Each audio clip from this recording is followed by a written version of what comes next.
और ये परमेश्वर चाहता है कि हम सभी लोग, जिस प्रकार एक बच्चा बढ़ता है उसी प्रकार हम सभी लोग परमेश्वर के प्रेम में भी बढ़े। क्योंकि यीशु मसीह इस बात को बोलते हैं, अनंत जीवन क्या है? अनंत जीवन ये है परमेश्वर को जानना और मुझे जानना। आमीन।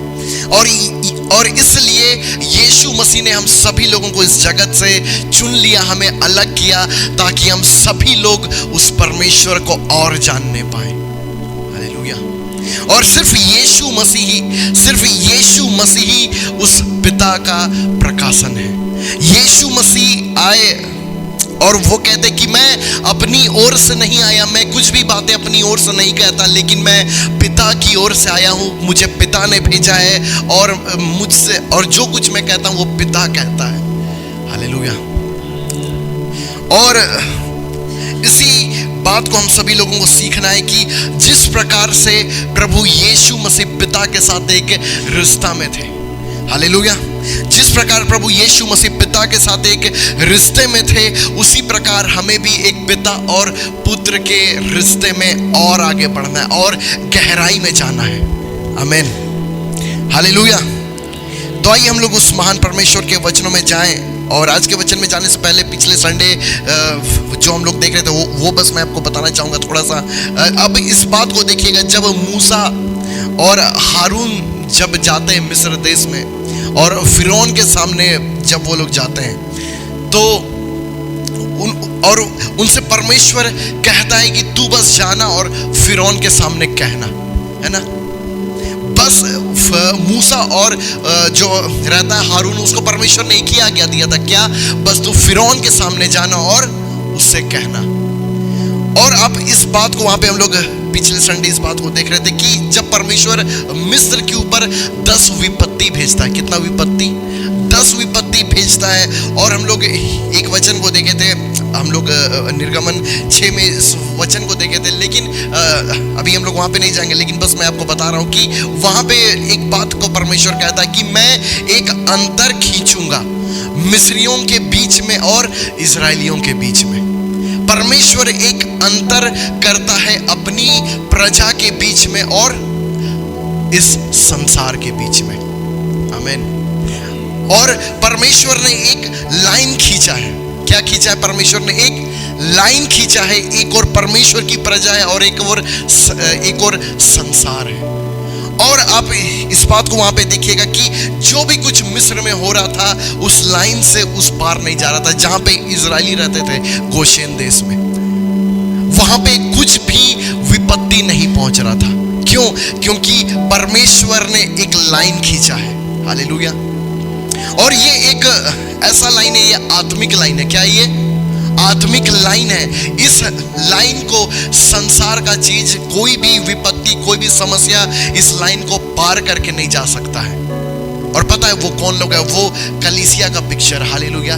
परमेश्वर ने अपनी प्रजा जो कि आज हम हैं, हमारे बीच में और इस संसार के बीच में एक अंतर कर दिया है। संसार की चीजें हमारे घर तक अब नहीं पहुंच सकती है। आमीन। आमीन। हालेलुया। इसलिए जब आप न्यूज़ में देखें, टीवी में देखें कि संसार में ये आ रहा है, वो हो रहा है, ये हो रहा है, तो आप यही चीज़ बोलिए कि परमेश्वर ने एक अंतर खींचा है, वो मुझ तक नहीं पहुंच सकता है। हालेलुया। जो रेखा परमेश्वर ने खींचा है, जो अंतर परमेश्वर ने बनाया है, उससे वो पार नहीं कर सकता है। आमीन। इसलिए यदि आगे जब कोई महामारी आए, यदि कुछ भी विपत्तियों को आप आते हुए आप देखें, तो आप एक ही चीज बोलिएगा, इस लाइन को कोई भी समस्या, कोई भी विपत्ति पार करके मुझ तक नहीं पहुंच सकता है। आमीन। हालेलुया। इसलिए पिछले संडे इस बात को हम लोग देखते हैं। इसलिए ये बहुत ही ज्यादा जरूरी है अपने आप को कलीसिया में प्लांट करना। क्यों? क्योंकि ये उसकी देह है। हालेलुया। ये उसकी देह है और उसकी देह को अब सांप डंक नहीं मार सकता है। मतलब समझे आप लोग? क्योंकि सांप के सिर को किसने कुचला है? किसने कुचला है? यीशु मसीह ने। किसने कुचला सांप के सिर को? सभी लोग बोलिए, यीशु मसीह ने कुचला है। यीशु मसीह के पांव से वो कुचला गया है। हालेलुया। इसका मतलब कि अब शैतान की शक्ति, अब इस दुनिया का जो भी ऐसा चीज है जो मृत्यु लेके आ सकता है, वो आपके जीवन को अटैक नहीं कर सकता, आपको डंक नहीं मार सकता है। क्यों नहीं मार सकता है? क्योंकि अब आप मसीह यीशु के देह में जोड़ दिए गए हैं। आमीन, हालेलुया। और हम सब कौन है? मसीह की देह है। बोलिए, मैं मसीह का देह हूं, मैं मसीह के साथ जोड़ दिया गया हूं। आमीन। इसका मतलब ये कि यदि यीशु मसीह ने सांप के सिर को कुचला, तो आपने भी सांप के सिर को कुचल दिया है। हालेलुया। तो सांप किसको डंक मारता है? अब सांप किनको अब डंक मार सकता है? वही जो मसीह की देह में नहीं है, क्योंकि सिर्फ यीशु का अधिकार है सांप के ऊपर, है ना। दुनिया में सिर्फ एक ही जन है, यीशु मसीह, जिसने सांप को रौंदा है। इसलिए यीशु मसीह अपने चेलों को बुलाकर लाए और क्या कहा? हम लोग वचन देखते हैं जल्दी से, मत्ती 10 में। अच्छा, हम लोग इसका लूका वाला वचन को देखते हैं। लूका 18 में,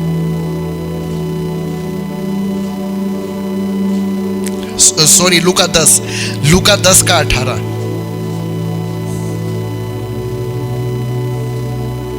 लूका 10 का 18 से हम लोग देखते हैं। और यहां पे वचन लिखता है, उसने उनसे कहा, मैं शैतान को बिजली के समान स्वर्ग से गिरा हुआ देख रहा था। देखो, मैंने तुम्हें सांपों और बिच्छुओं को रौंदने का और शत्रु की सारी सामर्थ पर अधिकार दिया है। हालेलुया। देखो, मैंने तुम्हें सांपों को और बिच्छुओं को रौंदने का अधिकार दिया। आमीन।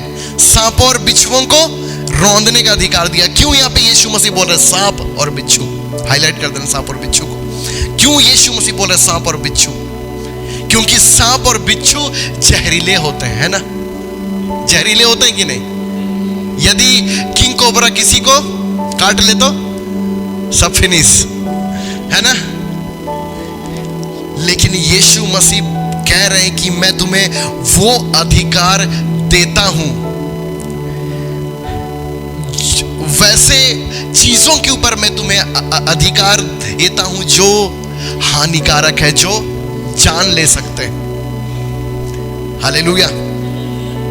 इसका मतलब ये कि सांप और बिच्छू जान ले सकते हैं, है ना। इसलिए यीशु मसीह ने उस सांप को कुचला, तो उसने ये दिखा दिया कि इसके ऊपर मैंने प्रभुता कर लिया है। और आप लोग देखे होंगे passion of the Christ movie, उसका स्टार्टिंग ही वैसे होता है, सांप को वो रौंद देता है यीशु मसीह, है ना। और वहीं से वो मसीह का पैशन जो होता है वो वहीं से शुरू होता है। हालेलुया। और हम सभी लोग मसीह की देह में जोड़ दिए गए हैं। कहां पे? मसीह की देह में। कहां पे? बोलिए, मसीह की देह में। क्यों मैं इस बात को समझा रहा हूं, इसे आगे हम लोग देखेंगे, लेकिन ये इतना ज्यादा जरूरी क्यों है? सांपों और बिच्छुओं को रौंदने का अधिकार किसके पास है? जो मसीह की देह में है, जो यीशु मसीह के साथ जुड़े हुए हैं, जो मसीह की कलीसिया में प्लांटेड है। क्यों? क्योंकि उसकी कलीसिया क्या है? मसीह की देह। बोलिए, मसीह की देह है। कलीसिया क्या है? यीशु मसीह की देह है। हालेलुया। इसका मतलब कि हर एक वो लोग जो मसीह की देह में जुड़े हुए हैं, उनके ऊपर में कभी सांप और बिच्छू डंक नहीं मार सकते हैं। हालेलुया। क्योंकि मसीह में जुड़ने से पहले, मसीह में हम लोगों के जुड़ने से पहले मसीह ने उस सांप और बिच्छू को रौंद दिया है। और उससे भी बड़ा सुसमाचार ये है कि मसीह की देह में जुड़ने से हमें भी वो अधिकार मिल गया है कि हम सांप और बिच्छू को रौंदेंगे। हालेलुया। लेकिन क्यों? लेकिन इस बात को अब हम लोग समझते हैं। यीशु मसीह ने उन्हें क्या दिया है? अधिकार दिया है ना। शत्रु की सारी सामर्थ पर अधिकार दिया है, और किसी वस्तु से तुम्हें कुछ हानि ना होगी। हालेलुया। अब इस बात को समझिए, ये किसका अधिकार है? यीशु मसीह का अधिकार है ना? किसका अधिकार है ये? यीशु मसीह का। सभी लोग बोलिए, यीशु मसीह का अधिकार है। इसका मतलब कि ये अधिकार सिर्फ यीशु मसीह के द्वारा ऑपरेट होता है ना? और उसके द्वारा ऑपरेट होगा जो यीशु मसीह के देह में जुड़े हुए हैं, है ना? है कि नहीं? क्या ये अधिकार को, मैं आपको पूछता हूं, क्या ये अधिकार को कोई भी सरकारी व्यक्ति इस्तेमाल कर सकता है? सरकार का व्यक्ति? क्यों? क्योंकि उसका अधिकार अलग है ना। उसका अधिकार कहां से आता है? संविधान से आता है, सरकार से आता है। लेकिन ये अधिकार हम लोगों को किसने दिया है? यीशु मसीह से ट्रांसफर होकर हम लोगों में भी आ गया। आमीन। अब मैं आपसे पूछता हूं, जो व्यक्ति यीशु मसीह के देह में जुड़ा हुआ नहीं है, ठीक है ना, जो भी व्यक्ति यीशु मसीह की कलीसिया में जुड़ा हुआ नहीं है, क्या उसको सांप और बिच्छू डंक मार सकते हैं कि नहीं? मार सकते हैं कि नहीं? लेकिन जो व्यक्ति यीशु मसीह की देह में जुड़ा हुआ है, क्या वो सांप और बिच्छू उसको डंक मार सकते हैं कि नहीं? बल्कि वो सांप और बिच्छू को रौंद सकते हैं। आमीन। यही वो अंतर है जो हमें समझना है। हालेलुया। क्यों परमेश्वर हमें अलग करना चाहता है? क्यों? संसार से क्यों परमेश्वर हमें अलग कर रहा है? कारण यही है कि आप उसके अधिकार में और आप उसके सामर्थ्य में चल पाए। कोई तो आमीन बोलिए। कि आप प्रभु यीशु मसीह के सामर्थ्य में और आप प्रभु यीशु मसीह के अधिकार में चल पाए। और ये जानते हैं कब होगा? जब आप अपने आप को मसीह की देह में जोड़ते हैं, जब आप अपने आप को कलीसिया में स्थापित करते हैं, अपने आप को कलीसिया में जोड़ते हैं, तो ये सामर्थ और अधिकार खुद ब खुद आपके जीवन से काम करने लगता है। ये पता है कैसे है? ये मैंने पहले भी बताया है। जिस प्रकार एक व्यक्ति जब कोई भी सरकारी पोस्ट उसे मिलता है, उससे पहले उसके पास कुछ अधिकार नहीं होता है, लेकिन जब वो एग्जाम लिखता है, जब एग्जाम पास करता है और वो यदि वो IAS ऑफिसर बनता है, तो जिस दिन उसको अधिकार मिला, उस दिन से उसको वो पावर और अथॉरिटी उसी दिन से उसके जीवन से दिखने लगता है कि नहीं? उसी प्रकार जिस दिन से आप अपना जीवन मसीह को देते हैं और अपने आप को मसीह की देह में जोड़ते हैं, उसी दिन से आप अलग हो जाते हैं। उस दिन से आप कोई साधारण व्यक्ति नहीं रहते इस दुनिया में। उसी दिन से आपके द्वारा भी यीशु का अधिकार और सामर्थ्य दिखने लगता है। हालेलुया। और पता है ये सामर्थ्य और अधिकार कैसा है? जब आप रोड में जाइएगा, ठीक है ना, मान लीजिए कि आप रोड पार कर रहे हैं, मान लीजिए कि एक साइकिल वाला आ रहा है, तो आप हटेंगे? अरे ये साइकिल है बोल के लोग कुछ वैल्यू नहीं देते, है ना? लेकिन मान लीजिए कि आप रोड में जा रहे हैं और एक बड़ा ट्रक आ रहा है, तो आप खुद हट जाएंगे। ऐसा है सामर्थ्य और अधिकार। हालेलुया। एक सामर्थ्य और अधिकार से भरा हुआ व्यक्ति ऐसा ही दिखता है शैतान को।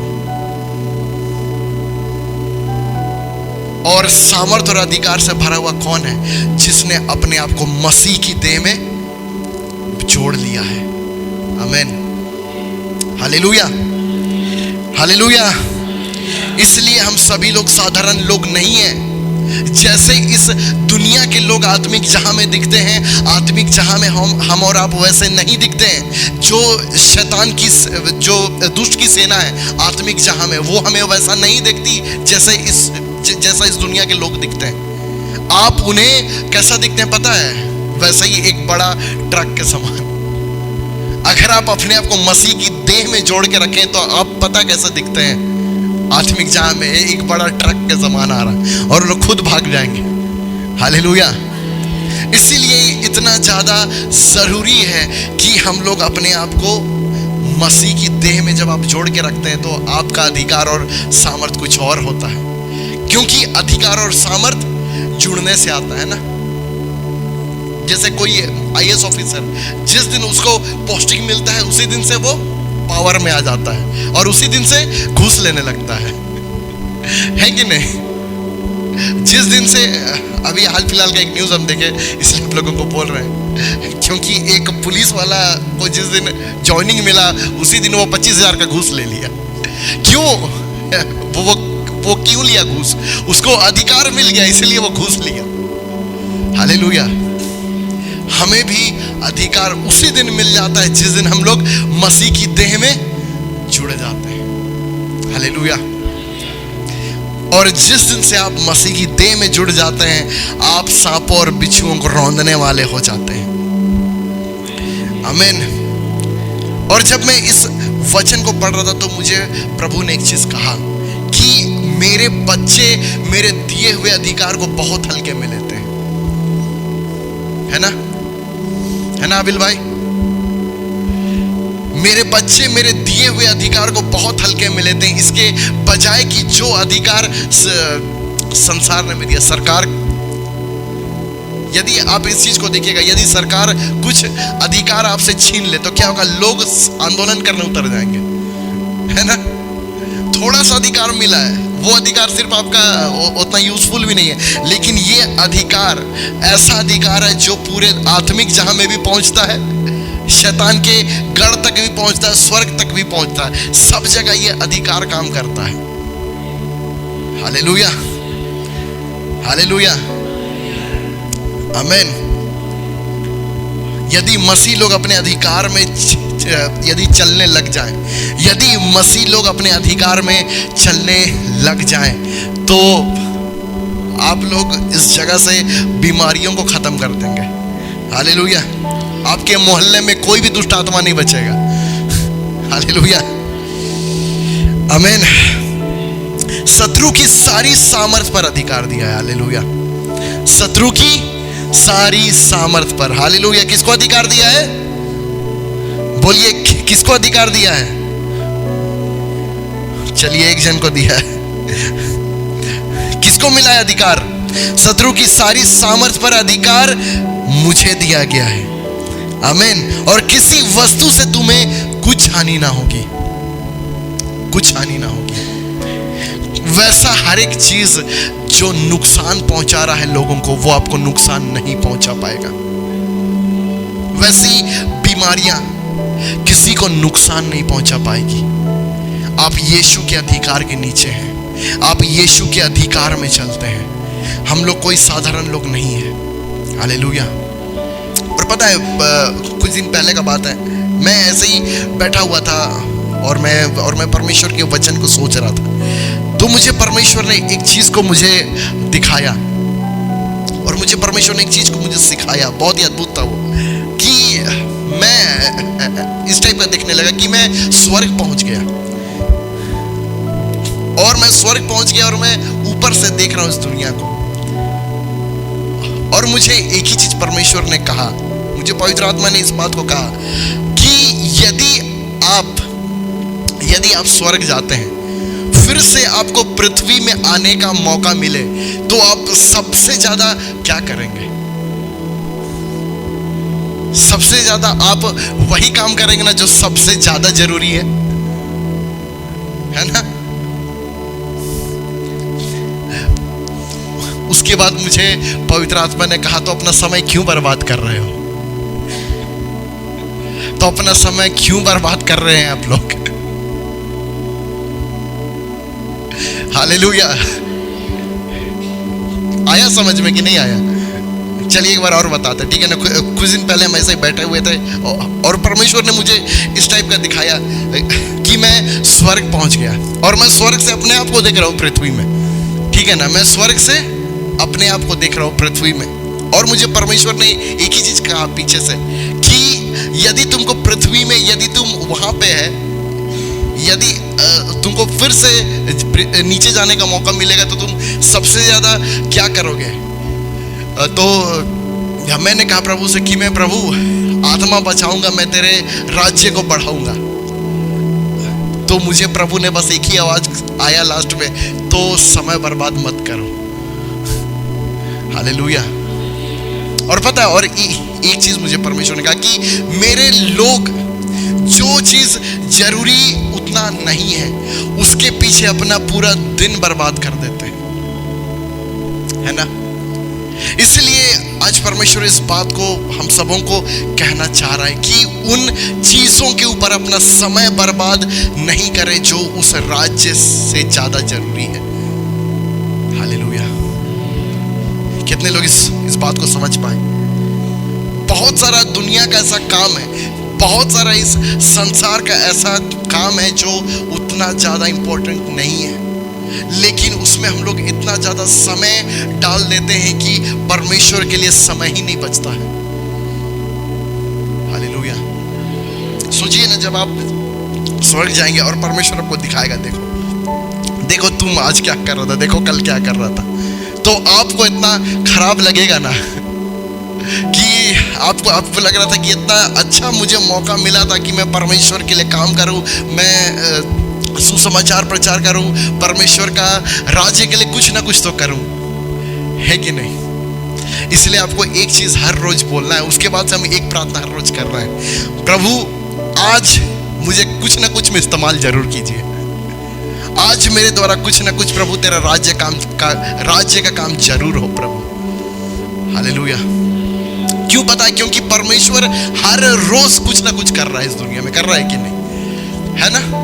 परमेश्वर हर रोज इस दुनिया में कुछ ना कुछ कर रहा है। बस आपको यही बोलना है, प्रभु आज मुझे बस मुझे अपना प्लान में शामिल कर लीजिए। हालेलुया। उसके बाद से आप देखिएगा प्रभु कुछ ना कुछ में आपको जरूर इस्तेमाल करेगा। हालेलुया। समय बहुत ही कीमती है। बहुत लोग 60 साल जी लिए, 70 साल जी लिए, 50 साल जी लिए, 30 साल जी लिए, लेकिन आज इस बात को सोचिए कि मेरा समय परमेश्वर का राज्य में खर्च होगा। हालेलुया। मेरा समय का अधिकतर हिस्सा परमेश्वर के राज्य में खर्च होगा। हालेलुया। उसके बाद जब परमेश्वर ने वैसा दिखाया तो मैं जाग गया, हाँ प्रभु के लिए अब और ज्यादा करना है। आमीन। हालेलुया। और इसी बात को पवित्र आत्मा हमें सिखाना चाहता, हमें समझाना चाहता है कि हम उन कामों में अपना समय को बर्बाद ना कर दे जिसका कोई अनंत का फल नहीं है, जिसका कोई ऐसा फल नहीं है जिसका फल आप पिता के पास लेकर जा सके। हालेलुया। इसलिए आज हमें परमेश्वर इस चीज को सिखाना चाह रहा है कि हम अपने फलों को लेकर उस पिता के सामने खड़े हों। क्यों? ताकि उसके हमारे फलों से पिता की महिमा हो। हालेलुया। हालेलुया। बोलिए, मेरा समय परमेश्वर का है, मेरा समय परमेश्वर का है, मेरा समय परमेश्वर के लिए खर्च होगा। आमीन। हालेलुया। हालेलुया। और पता है, इससे ज्यादा सुंदर और कुछ भी नहीं, इससे ज्यादा बेस्ट और कुछ भी नहीं है कि आप और आपका घराना उस परमेश्वर का सेवा करें। हालेलुया। और हमें यही कोशिश करना है कि हर परिवार, हर घर उस महान परमेश्वर का सेवा करे। आमीन। क्योंकि आप देखिएगा, साउथ में जाइएगा, आप तमिलनाडु जाइएगा, आप केरल जाइएगा, वहां पे ऐसा हो चुका है। वहां पे हर घर के लोग उस परमेश्वर का सेवा कर रहे हैं। कोई लोग पूरा फुल टाइम मिनिस्ट्री में है, कोई लोग पूरा अपना नौकरी किया, उसके बाद वो लोग आ गया सेवा में, लेकिन हर रोज हर लोग कहीं ना कहीं से सेवकाई में इन्वॉल्व है। हालेलुया। और इससे ज्यादा और अच्छा कुछ नहीं हो सकता है कि आप और आपका घराना, आपका परिवार, सारे बच्चे, सारे माता पिता मिलके उस परमेश्वर का सेवा करें। हालेलुया। अभी पिछले कुछ दिन का बात है, हम लोग एक अंकल से मिलने गए थे। वो लोग आर्मी में वो कर्नल थे और अभी कुछ साल पहले वो रिटायर हुए। 3 साल पहले उनकी पत्नी भी कैप्टन थी, तो दोनों बहुत ही अच्छे रैंक से रिटायर हुए। और वो लोग नामकोम आए, केरल के हैं वो लोग, और वो लोग नामकोम आए और नामकोम में वो लोग अपना बनाए हैं घर बड़ा सा, और उसके ऊपर में वो लोग सेवकों को तैयार करने के लिए लगातार चला रहे हैं कैंप। और वो लोग बोले कि सब कुछ हम लोग अपने ही पैसों से करते हैं, सब कुछ फ्री है, बस आप लोग लेके आइए जवानों को। हालेलुया। वो लोग बोले कि हम लोग अपना देश छोड़ के आए ताकि अब झारखंड में हम लोगों को सेवक खड़ा करना है। हालेलुया। बस परमेश्वर यही चाहता है कि वही जुनून, वही पैशन यहाँ के लोगों में भी आए। हालेलुया, आमीन। ताकि हमें भी इस राज्य के लिए उतना ही बोझ, उतना ही आग को रखना है। वो लोग एक दूसरे राज्य से आ रहे हैं, क्यों? ताकि हमारे राज्य में परमेश्वर का काम हो। क्या आप चाहते हैं कि नहीं आपके राज्य में परमेश्वर का काम हो? हालेलुया। तो इसके लिए सबसे ज्यादा जानते हैं क्या चाहिए? परमेश्वर हमको और आपको मांगता है। हमारे लोग अच्छे हैं, बहुत अच्छा ऑफरिंग देते हैं, बहुत अच्छा भेंट देते हैं, लेकिन उससे भी ज्यादा परमेश्वर चाहता है कि हम लोग खड़े हो परमेश्वर के राज्य के लिए। आमीन। इस राज्य को जीतने के लिए एक सेना चाहिए। आमीन, हालेलुया। कि यहाँ से परमेश्वर भेजे ताकि हम लोग यहाँ से मिशनरियों को भेज पाए। पता है हमारे यहाँ झारखंड में सुसमाचार आया हुआ लगभग 150 साल से ज्यादा हो गया। कितना? 150 साल से ज्यादा हो गया। लेकिन अभी भी आप मुश्किल से हम लोग किसी को बाहर भेज पाते हैं, है ना? 150 साल बहुत ज्यादा होता है, बहुत ज्यादा होता है 150 साल। हालेलुया। लेकिन 150 साल में हम लोग यहाँ से किसी को भेज नहीं पा रहे, और जो यहाँ है उनका भी हालत बहुत खराब है। क्यों ऐसा हो गया? इसे कहते हैं ईसाई धर्म का आत्मा जकड़ गया सब जगह। हालेलुया। इसलिए हमें फिर से वही आग का जरूरत है, और मैं चाहता हूं कि आप सभी लोग इस बीज को अपने अंदर डालें, इस जुनून को डालें कि आप और आपका पूरा घर उस महान परमेश्वर का सेवा करेगा। हालेलुया। और इससे ज्यादा बेस्ट कुछ भी नहीं है, इससे ज्यादा अच्छा कुछ भी नहीं है कि आपका परिवार बहुत आत्माओं को लेकर स्वर्ग जाए। हालेलुया। भले ही आप लोग इस जहां में एक बड़ा संपत्ति ना हो, भले यहाँ पे एक बड़ा नाम ना हो आपका, लेकिन उस राज्य में आपका एक बड़ा आदर हो। हालेलुया, आमीन। हर लोग बोले कि हाँ, इस परिवार के लोगों ने मेरे लिए प्रार्थना किया था, इस भाई ने मुझे यीशु मसीह के बारे बताया था। हालेलुया। बल्कि यहाँ उल्टा होता है, जो लोग सेवकाई में आते हैं लोग बोलते हैं मत कर, है ना? यहाँ तो उल्टा होता है, लोग बोलते हैं मत करो ये सब काम, ज्यादा विनती प्रार्थना करना अच्छा नहीं है कि नहीं? लेकिन मैं विश्वास करता हूं कि परमेश्वर अब ऐसी पीढ़ी खड़ा कर रहा है। हालेलुया। क्योंकि जब आप इस बात को देखिएगा, प्रेरितों के काम में जब वो पवित्र आत्मा उतरा, उसके बाद क्या होता था पता है? वे लोग घर से घर, हर रोज वो लोग संगति करते थे। मतलब कि वो जागृति घर से घर फैलते जा रहा था। कहाँ? घर से घर, हाउस टू हाउस इंग्लिश में लिखता है। आमीन। वही जागृति को परमेश्वर चाहता है कि वो अब फिर से घर वो आग जलने लगे। आमीन, हालेलुया, हालेलुया। इसलिए आज इस बात को बोलिए कि प्रभु आज मेरे घर से, मेरे परिवार से, मेरे घराने से प्रभु आपकी सेवा हो। आमीन। आपका परिवार एक वेदी के समान हो, जहां परमेश्वर को एक उत्तम भेंट चढ़ाए। हालेलुया। आइए हम लोग परमेश्वर के वचनों में आते हैं। हम लोग आते हैं निर्गमन में, निर्गमन 10 में, निर्गमन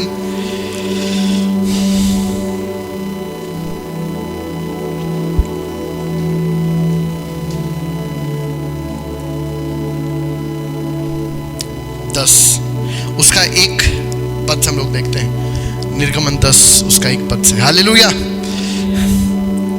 कितनों को लग रहा है प्रभु सच में बातें कर रहा है? क्योंकि उसका आत्मा आज भी हमसे बातें करता है। यहाँ पे वचन लिखता है कि फिर यहोवा ने मूसा से कहा, फिरौन के पास जा, क्योंकि मैं ही ने उसके और उसके कर्मचारियों के मन को इसलिए कठोर कर दिया है कि अपने चिन्ह उनके बीच में दिखाऊं। आमीन। और तुम लोग अपने बेटे पोतों से इसका वर्णन करो कि यहोवा ने मिस्रियों को कैसे ठट्ठों में उड़ाया, और अपने क्या क्या चिन्ह उन पर प्रकट किए, जिससे तुम यह जान लोगे कि मैं यहोवा हूँ। तब मूसा और हारून ने फिरौन के पास जाकर कहा, फिरौन के पास जाकर क्या कहा देखिएगा, इब्रियों का परमेश्वर यहोवा तुझसे इस प्रकार कहता है कि तू कब तक मेरे सामने दीन होने से संकोच करता रहेगा। मेरी प्रजा के लोगों को जाने दे कि वे मेरी उपासना करें। यदि तू मेरी प्रजा को जाने ना दे तो सुन, कल मैं इसी समय इस देश में टिड्डियां ले आऊंगा और वे धरती को ऐसा छालेंगी कि वे देखना पड़ेंगी, और तुम्हारा जो कुछ ओलों से बच जाएगा वे चट कर जाएंगी, और तुम्हारे जितने वृक्ष मैदान में लगे हैं उनको भी वे चट कर जाएंगी। हालेलुया। यहाँ पे कौन ये बोल रहा है? मूसा और हारून। बोलिए, मूसा और हारून बोल रहा है। हालेलुया। मूसा और हारून बोल रहा है। हालेलुया। और अब इससे पहले का जितना भी आप अब देखिएगा, इससे पहले अगर हम लोग जल्दी से यदि देखते हैं 9 में आते हैं, निर्गमन 9 उसका 1 पद से यदि हम लोग देखते हैं जल्दी से। फिर यहोवा ने मूसा से कहा, फिरौन के पास जाकर कह, इब्रियों का परमेश्वर यहोवा तुझसे इस प्रकार कहता है, मेरी प्रजा के लोगों को जाने दे कि मेरी उपासना करे। यदि तू उन्हें जाने ना दे और अब भी पकड़े रहे तो सुन, तेरे जो घोड़े, गधे, ऊंट, गाय, बैल, भेड़, बकरू आदि पशु मैदान में हैं, उन पर यहोवा का हाथ पड़ेगा कि बहुत भारी मरी होगी। परंतु यहोवा इस्राएलियों के पशुओं और मिस्रियों के पशुओं में ऐसा अंतर करेगा कि इस्राएलियों के हैं उनमें से कुछ भी ना मरेगा। फिर यहोवा ने यह कहकर एक समय ठहराया कि मैं यह काम इस देश के इस काल में करूंगा। अब यहाँ पे देखिएगा, ये चीज कौन कह रहा है? परमेश्वर कह रहा है। कौन कह रहा है यहाँ पे? यहाँ पे यहोवा मूसा से कह रहा है ना। और अब इसके बाद जो हम लोग देखें 10 का 1 पद में हम लोग क्या देखें कि यहोवा ने मूसा से कहा, और इसका तीसरा पद को लगाना 10 का 3 आप देखिएगा। तब मूसा और हारून ने फिरौन के पास जाकर कहा। फिरौन के पास जाकर वो लोग डायरेक्ट बोलने लगे। क्या बोलने लगे? इब्रियों का परमेश्वर यहोवा तुझसे इस प्रकार कहता है। इससे पहले परमेश्वर वो बता रहा था मूसा और हारून को क्या बोलना है ना। लेकिन उसके बाद आप यहाँ पे देखिएगा कि मूसा और हारून फिरौन को अब सीधे वही बोल रहे हैं जो परमेश्वर कहना चाह रहा है। कुछ फर्क है। 9 का 1 में हम लोग क्या देखें कि यहोवा मूसा से कह रहा है कि तुम फिरौन से इस प्रकार जाके कहना, है ना। यहोवा ने मूसा से कहा, फिरौन के पास जाकर कहना, ये कहना। अब लगाना 10 का 3। अब देखिएगा, तब मूसा और हारून ने फिरौन के पास जाकर कहा। लेकिन यहाँ पे कुछ और विपत्ति के बारे हो रहा है। लेकिन यहाँ पे आप देखिएगा, एक बदलाव है, एक अंतर है। मूसा और हारून परमेश्वर की आत्मा में इतना ज्यादा एक हो गए कि उनका मुंह और परमेश्वर का मुंह एक हो गया। इसलिए अब परमेश्वर को वो सब कुछ बोलने का जरूरत नहीं पड़ा जो परमेश्वर पहले बोल रहा था कि तुम ये कहना फिरौन को जाकर। लेकिन सीधे मूसा और हारून फिरौन के पास गए और जाकर ये कहने लगे, इब्रियों का परमेश्वर तुझसे इस प्रकार कहता है। कितने लोग इस चीज को समझे कि नहीं समझ पाए? इससे पहले वो लोग को परमेश्वर सिखा रहा था क्या कहना है ना। लेकिन यहाँ पे मूसा और हारून सीधा फिरौन के पास गए और सीधा वो लोग परमेश्वर उनके मुंह से कह रहा है। कुछ हुआ ना। ये जानते क्या हुआ? मूसा और हारून परमेश्वर की आत्मा में और एक हो गए। हालेलुया। ये होता है भविष्यवक्ताई का स्पिरिट। ये होता है जब आप परमेश्वर की आत्मा के साथ, पवित्र आत्मा में जब आप और ज्यादा एक होने लगते हैं, तो पता यही होता है कि सीधे डायरेक्ट परमेश्वर आपके मुंह से बोलेगा वही। और ये स्तर है। क्या है ये? स्तर है। शुरू में मूसा और हारून को परमेश्वर बोल रहा है ना, तुम जाकर फिरौन से ये कहना, तुम जाकर फिरौन से ये कहना। लेकिन इसके बाद सीधे मूसा और हारून फिरौन के पास जाके और सीधे परमेश्वर उनके मुंह से वो बोल रहा है। आमीन, हालेलुया। और यहाँ पे एक बहुत ही सुंदर चीज मुझे परमेश्वर ने सिखाया। बिल्कुल इसी प्रकार हमारा मुंह भी, और हमारा मुंह परमेश्वर के मुंह के साथ एक होना चाहिए। जो परमेश्वर बोलता है वही आपके मुंह से भी निकलना चाहिए। तब वो फिरौन को परमेश्वर अपने महान काम दिखाएगा। यदि आप इस बात को सोचिए, यदि मूसा और फिरौन जाकर कुछ भी बोलते, यदि परमेश्वर जो कहा, यदि मूसा और फिरौन वो नहीं बोलते बल्कि कुछ और बोलते, तो क्या होता? परमेश्वर जो महान काम दिखाया वो होता कभी नहीं होता ना। इसीलिए इस बात को हम सबों को समझना है कि आपका मुंह और परमेश्वर का मुंह दोनों एक होना चाहिए। इसका मतलब ये कि परमेश्वर जो फिरौन को बोल रहा है कि मैं ये विपत्ति लेके आऊंगा, मैं टिड्डियों को लेके आऊंगा, मैं तेरे पशुओं को मारूंगा, और मूसा और हारून भी वही जाके बोल रहे कि परमेश्वर इनको लेके आएगा, टिड्डियों को लेके आएगा, ओले गिरेंगे, तेरे पशुओं को मारेगा। हालेलुया। इसका मतलब ये कि हमें भी अपने जीवन में उन सारी विपत्तियों को यदि आप देखें, उन सारी परेशानियों को देखें, तो आपको भी वही बोलना पड़ेगा जो प्रभु यीशु मसीह बोल कर गए हैं, जो परमेश्वर का वचन कहता है। आमीन। और सबसे सुंदर मुझे यीशु मसीह लगते हैं। हालेलुया। क्यों? क्योंकि जब लाजर मर गया तो यीशु मसीह 2 दिन वहां और रुक गए, है ना। यीशु मसीह को पता था कि लाजर मर गया और वो 2 दिन वहां और रुक गए। उसके बाद बोले कि चलो अब हम लोग फिर से बैतनिय्याह जाएंगे। तो उनके चेले क्या बोलने लगे? अभी वहां के लोग तुझ पर पथराव करना चाहते थे और तू कहता कि चलो फिर चले वहां। तो यीशु मसीह क्या बोलते हैं? हमारा भाई लाजर सो रहा है, उसको जगाने जा रहे हैं। लाजर को मरा हुआ कितना दिन हो गया है? 4 दिन हो गया। और क्या बोल रहे हैं यीशु मसीह? वो सो रहा है, उसको जगाने जा रहे हैं। और उसके चेले क्या बोलते हैं?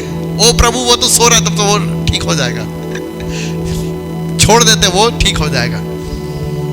लेकिन यीशु मसीह उस परिस्थिति को वैसा नहीं देखते हैं जैसा हम लोग देखते हैं।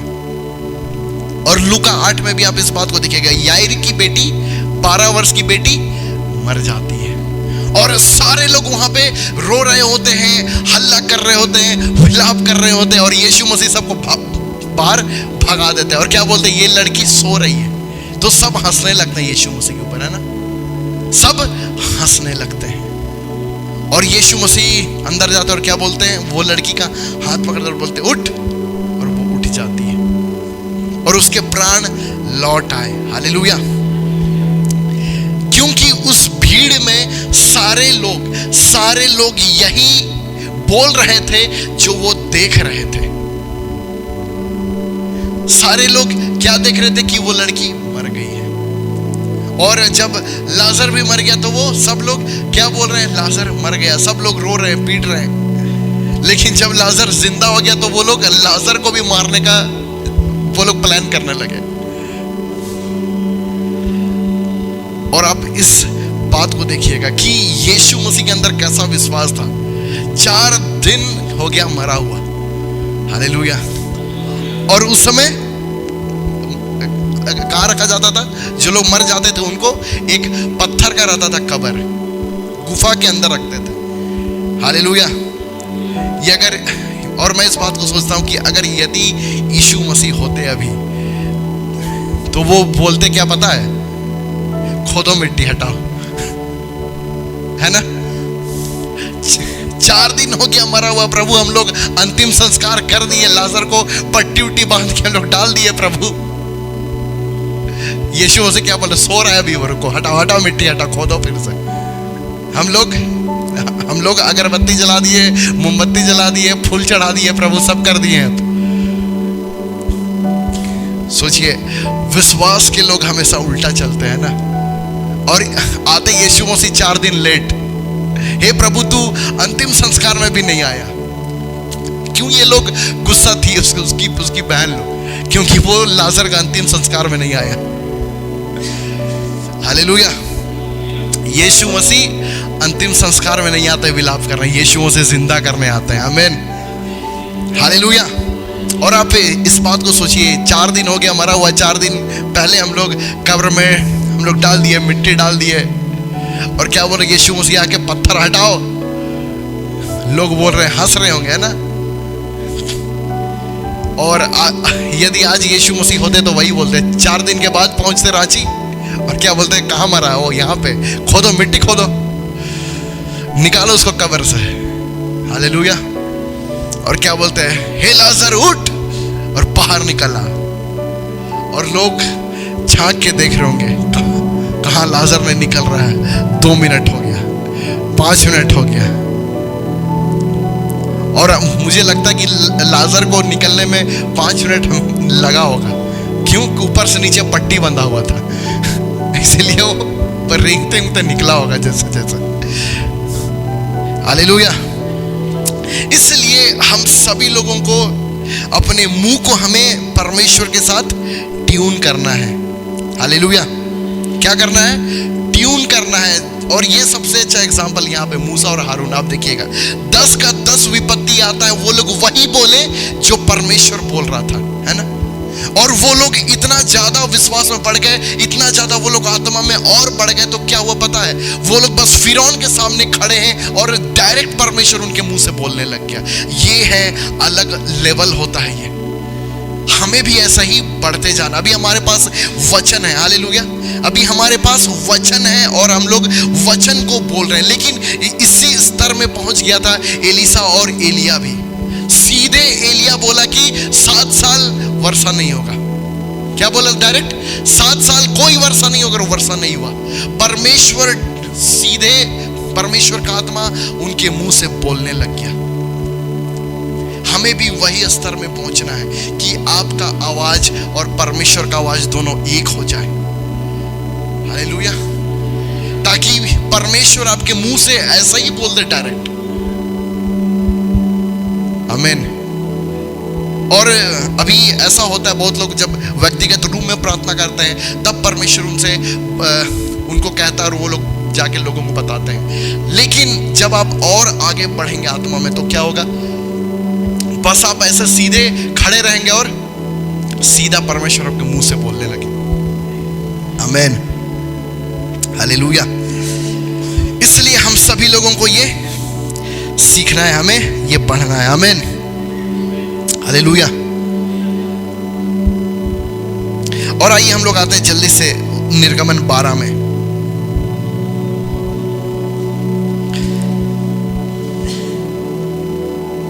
निर्गमन 12 उसका 1 से हम लोग देखते हैं।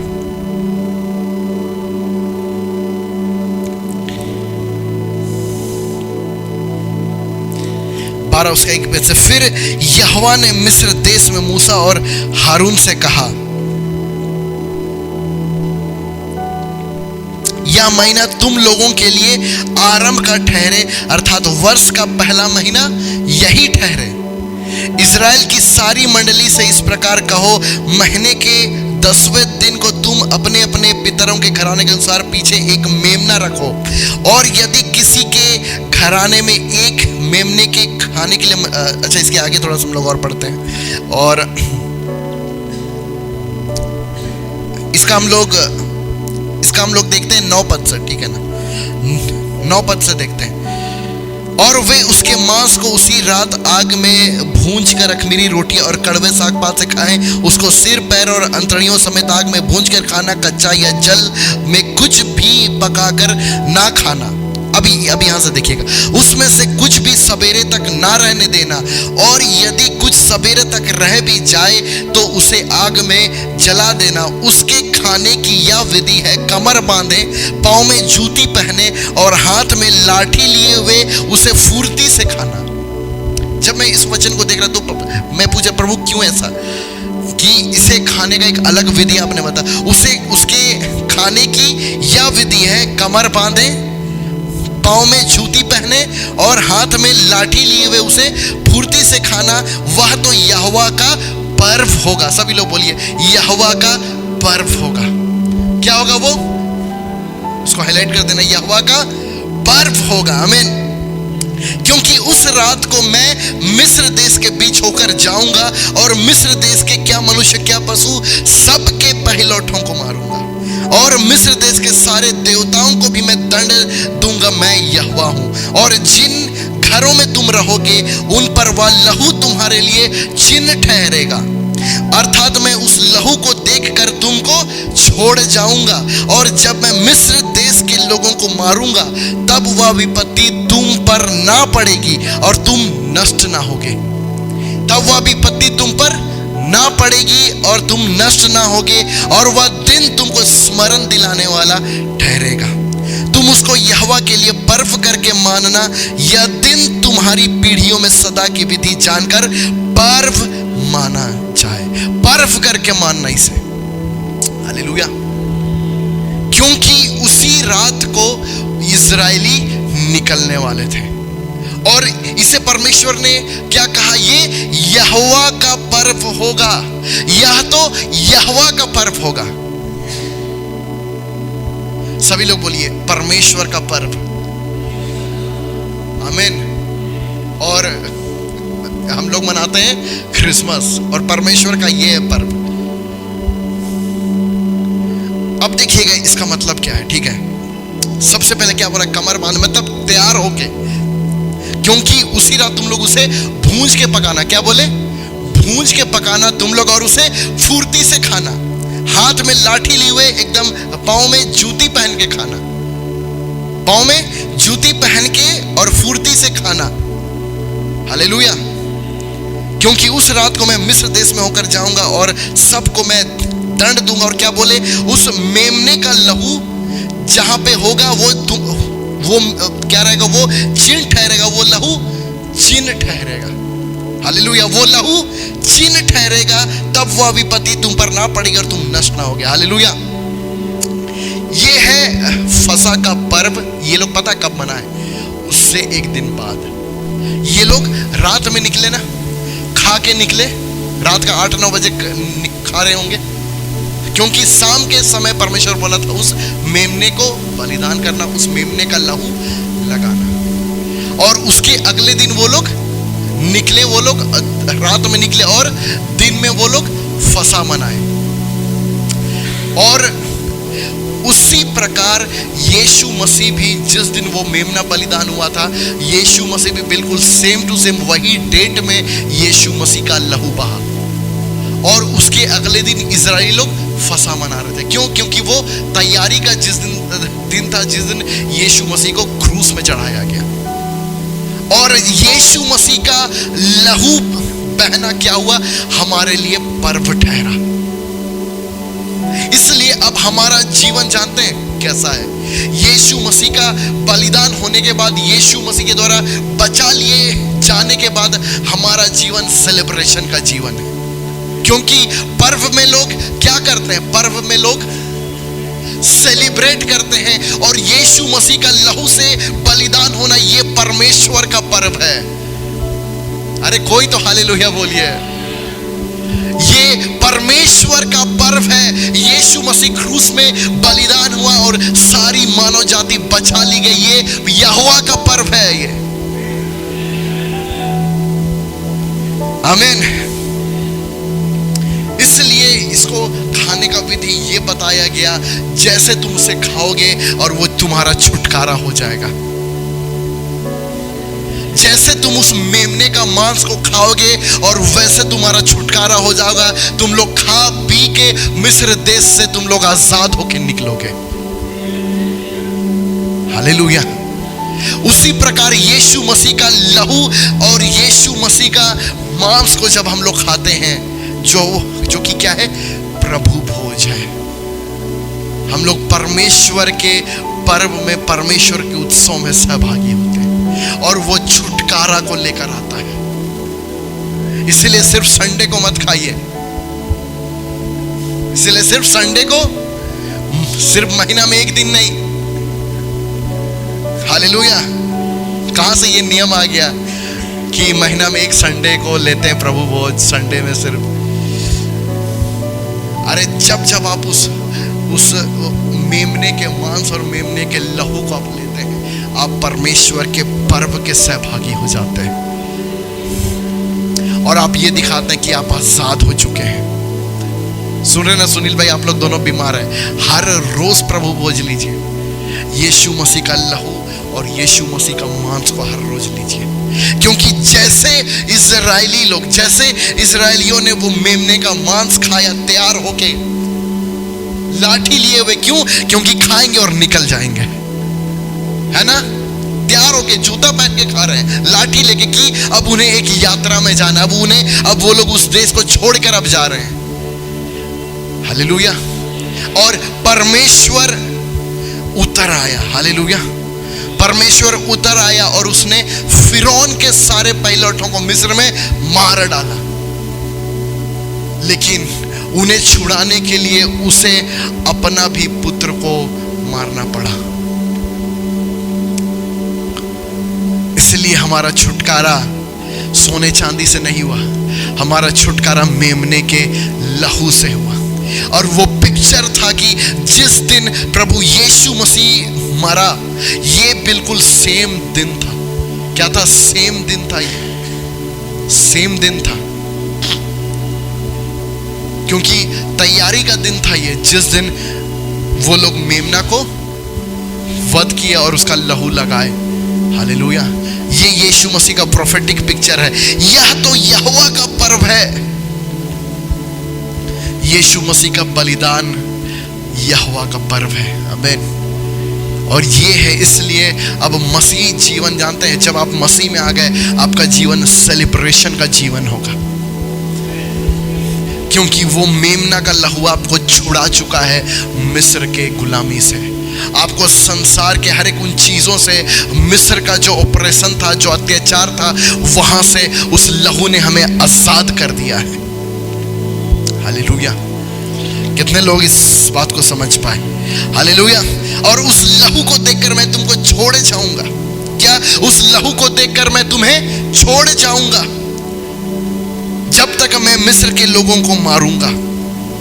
क्यों परमेश्वर मिस्र के लोगों को मार रहा है? लोग सोचते हैं अरे बहुत भयंकर परमेश्वर मिस्र के लोगों को मार रहा है। अरे कितना अच्छा प्रेम करने वाला परमेश्वर, जिन्हें तुम्हें 450 साल गुलाम रखा, अब परमेश्वर उन्हें दंड देने आया है। कोई तो हालेलुया बोले, सब चुपचाप है। जिसने तुम्हें 450 साल तक मारा, परमेश्वर उतर के आया उन्हें उनका न्याय करने के लिए। इससे ये पता चलता परमेश्वर न्याय करने वाला परमेश्वर है। जिसने आपको 450 साल तक मारा, आपको गुलाम बना के रखा, आपको अत्याचार करके रखा, अब परमेश्वर उसका भी न्याय करने के लिए उतर के आया है। हालेलुया। और ये पिक्चर मुझे बहुत अच्छा लगा। उधर फिरौन में, तो फिरौन के घर में, मिस्र में सारे पहलौठे मर गए, है ना? उधर सारे पहलौठे मर गए। हालेलुया। और बदले में परमेश्वर ने भी अपना पहिलौठा दे दिया। आमीन। हालेलुया। ये है परफेक्ट न्याय, ये है परफेक्ट जजमेंट, ये है धर्मी परमेश्वर। इसलिए यहोवा न्यायी है। वो अत्याचार नहीं करता है, वो न्याय करता है। आमीन। हालेलुया। और जिस पर वो लहू लगा था, वो लोग छोड़ दिए गए, वो लोग आजाद हो गए, छुटकारा पाए। आमीन। और पता है एक चीज, यीशु मसीह का लहू परमेश्वर को अट्रैक्ट करता है आपको चंगा करने के लिए। आप बोलते हैं मैं यीशु मसीह के लहू से आजाद हूं। आप जितना उस लहू को महिमा दीजिएगा, परमेश्वर का सामर्थ उतना आपके जीवन को छुएगा। हालेलुया। यदि वो लहू लगा हुआ था, यदि वो उसे मारने से छोड़ दिया, तो जहां पे लहू लगा हुआ है वो उसे बचाता है। जहां पे लहू लगा हुआ है उसके अंदर क्या है? उद्धार है। आमीन। यदि लहू दंड से बचाता है, तो लहू हमें उद्धार देता है। और उद्धार में क्या है? चंगाई है, उद्धार में छुटकारा है। बोलिए मुझ पर यीशु का लहू लगा है। मुझ पर यीशु का लहू लगा है, मुझ पर यीशु का लहू लगा है। हालेलुया। मेरे घर में यीशु का लहू है, मेरे घर में उद्धार है, मुझ पर यीशु का लहू है। आमीन। हालेलुया। और ये 10 का 10 विपत्ति में एक भी विपत्ति इजराइलियों के ऊपर नहीं आया। सारे लोग मर गए। मिस्र में क्या था? विलाप था। और इजराइलियों में इजराइली पर्व मना रहे थे। इजराइली अरे पर्व मना रहे थे। कोई तो बोलिए, पर्व में क्या करते लोग? सेलिब्रेशन करते हैं कि नहीं? पर्व में उत्सव मनाते हैं। बोलिए, जब संसार विलाप करेगा हम लोग पर्व मनाएंगे। आमीन। जब संसार में विलाप होगा, रोना होगा, लोग संसार में मरेंगे, हम लोग पर्व मनाएंगे। हालेलुया। हम लोग अलग कर दिए गए हैं, हम लोग अलग किए हुए लोग हैं। वो उस अंतर को परमेश्वर ने ठहराया है। हालेलुया। आमीन। इसलिए मिस्र देश में जो विपत्ति है, मिस्र देश में जो बीमारी है, यदि आप लोग सुने, यहाँ पे ये वायरस आ गया, वहाँ ये हो गया, वहाँ वो हो गया, बोलिए वो मुझ पर नहीं आएगा। वो उस लाइन को पार नहीं कर पाएगा जो लाइन परमेश्वर ने खींचा है। हालेलुया। यदि आप सुने इस दुनिया में अकाल आ रहा है, यदि आप सुने इस दुनिया में ये हो रहा है, वो हो रहा है, बोलिए बस वो लाइन पार नहीं होगा। हालेलुया। क्योंकि जो मिस्र में होता है वो गोशेन में नहीं होता है। जो इस दुनिया में हो रहा है, जो इस संसार में हो रहा है, वो परमेश्वर के राज्य में नहीं होता है। हालेलुया। कितने लोग आजाद हुए? आमीन। हालेलुया। इसलिए यीशु मसीह ने कहा कि मन फिराओ, क्योंकि स्वर्ग का राज्य आ गया है। इंग्लिश में लिखता है is eight hand, kingdom of heaven is eight hand. वो हाथ में आ चुका, वो यहां आ चुका है। इसलिए कहां से मन फिराओ? सिर्फ पापों से। इसे बस बता के हम लोग अंत करेंगे। लेकिन लोग इसे सिर्फ पापों से मन फिराने के लिए सिर्फ बना दिए हैं, है ना? सिर्फ पापों से मन फिराओ और स्वर्ग का राज्य में आ जाओ। ये सिर्फ और सिर्फ पापों से मन फिराने के बारे नहीं है, ये बहुत छोटा चीज है। यीशु मसीह क्या बोल रहे हैं? स्वर्ग का राज्य यहां आया है। तो इस संसार के राज्य से मन फिराओ, क्योंकि ये राज्य के बारे है, सिर्फ पाप और नरक के बारे नहीं है। सुसमाचार स्वर्ग के राज्य के बारे है, पाप और नरक के बारे नहीं है। लोग वही बोलते हैं ना, पापों से पश्चाताप नहीं करेंगे तो नरक, स्वर्ग नहीं जाएंगे। ये संसार से मन फिराने के बारे है। पाप तो बहुत छोटा सा चीज है ना? हालेलुया। आइए हम लोग मिलकर प्रार्थना करें। आज सभी लोग खड़े हो जाए हम लोग और बोले, प्रभु आज मैं तेरे लहू के द्वारा चिन्हित हूं। प्रभु धन्यवाद प्रेमी परमेश्वर प्रभु कि हम लोग तेरे पर्व में हैं। पिता, हम सभी लोग पर्व में हैं यीशु मसीह के नाम से। मिस्र में मिलाप है, लेकिन परमेश्वर के राज्य में पर्व। आइए सभी लोग मिलकर प्रार्थना करना शुरू करें। सभी लोग मुंह खोले और प्रार्थना करें। धन्यवाद पवित्र आत्मा प्रभु, धन्यवाद प्रेमी परमेश्वर। आइए सभी लोग मिलकर